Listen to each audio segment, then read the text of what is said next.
All right, guys, here's a video on how to do a really quick resin printer vat clean. When you have failed prints that are like, I'll show you how you can tell. Like when you take things off of off the plate, what I do is like these ones. See how there's all the things that printed are on this thing.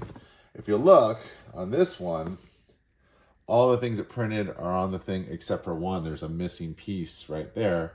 So I know that something failed. So either my supports weren't strong enough, or sometimes if the FEP gets old, I have a feeling there's like a wear spot or even a divot in the FEP here. Sometimes there'll be a pinhole and a piece of resin will cure underneath the FEP, which I actually think is a good thing sometimes because that resin curing like that will clog the hole up like the plug on a tire. So but you should always if that happens, if you suspect that's the case, if your FEP's getting old, you can take these screws off and take the vat and look underneath and see if there's any holes, or check that you can check the screen, because the screen's like basically like a phone or an iPad screen.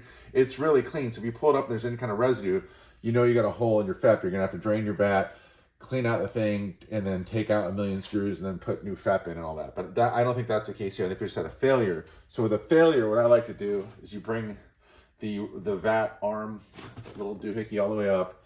I'm gonna take this.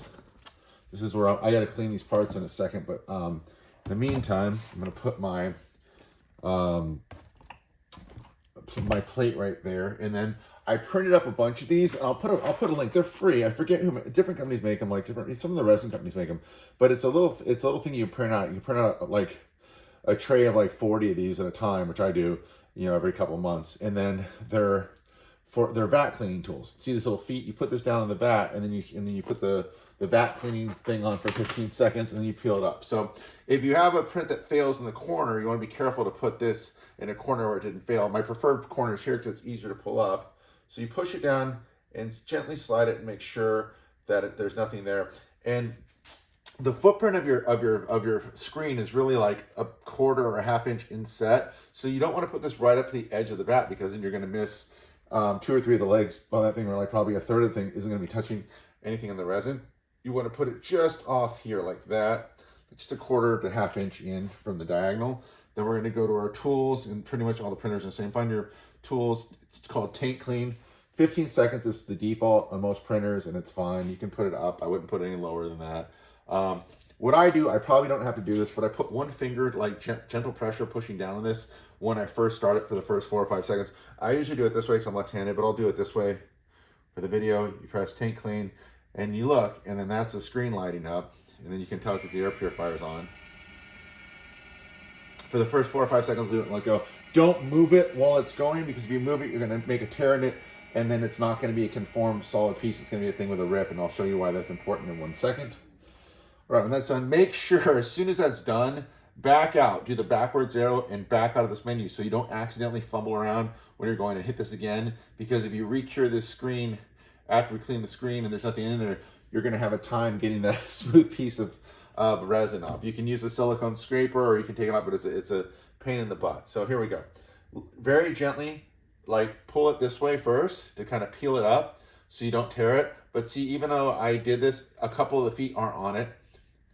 I could have gone a little bit deeper, but then you're going to go, I like to pull it diagonally and then fold it over. If your vat's very full, be careful because you can dump it over the sides. Pull it this way, then lay it back down, pull it this way, and then it'll gently come off. Just kind of wiggle it, and then like that, make sure not to spill. Then what I like to do, the reason I bring the vat arm up so high, is all this stuff is running off. This takes a while. I like to let this sit here and drip for about 30 seconds. It's kind of a pain in the butt. If you notice, I'm resting my hand. I've done it sometimes. I'm resting my hand here. It's a little brace, and making sure the stuff is running off here. To make this go. So I'm not to waste resin, and 2, so it doesn't muck up and make a bigger mess than it has to make when I take it off. So the resin at first will flow like in a solid stream. Then it'll start turning into drips. You can angle the thing a little bit to get it in the corner to get it down. In the past, if I was at the end of the day and the last time I was using the glove, I'd get my fingers with the glove and I'd smush it off to make it go faster or get the maximum off. But I don't really care about an extra 30 or 40 drops of resin that much. I'm using pretty cheap, economical resin, so I'll let it go. But see how it's like, you want to get it where it's like just like down to the last, just dripping one at a time. You got drips coming here, drips coming here still.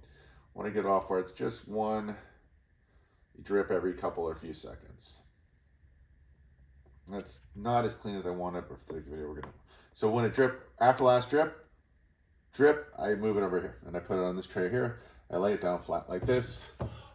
If you poke this and get resin, have some halves of paper towels ready. Super easy. And I put some 99% IP in a squirt bottle. If you get it, if you muck up any of the sides, just for cleanliness sake, a couple sprays on your towel and then wipe up. I didn't get anything on. I'm just showing you if you did. If you got some here, if you got some on the head, just wipe it off and you're good to go. And then cure these before you throw them away in the sun or in your curing station. So got this. Now the vat is nice and clean.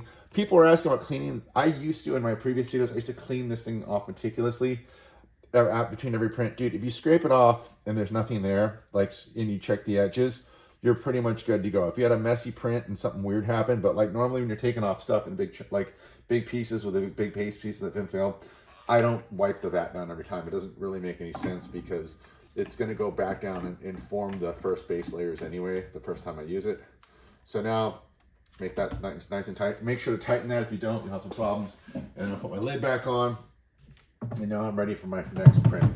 The same thing, if you feel like, what I always do is before I print, especially if it's been a couple days, I'll take a silicone scraper and I'll go in at an angle sideways and very gently feel for any pieces in there and take them out. But if I feel like there's some little bits floating around, or I see little bits in the back of the vat sometimes, because I've been using the same resin vat for a while, what I'll do is I'll do a tank clean right off the bat, just so with anything that is like little pieces that have sunk to the bottom, it will be hardened and caught in that vat clean and then pulled up. And I'll tell you, sometimes when I do it, like little imperfect pieces like these ones here will get caught. Those are pieces that were floating around in my vat, and because I did the vat clean, I haven't done one in a while, it caught all those pieces too. So it's going to help my vat sit flatter than it would be on the thing. Then I take this outside. If you live somewhere sunny, you're lucky. I live in California, so I usually can do this. I hold this up like this, so this doesn't cure to the paper. I hold this up in the sun for about 20 seconds this way, 20 seconds this way, and then this is curing too. Then I lay it down here and I let it cure, because once the resin's hardened on the paper towel and this, I know that it's not going to stick. I let it cure for a couple minutes this side, flip it over a couple minutes this side outside.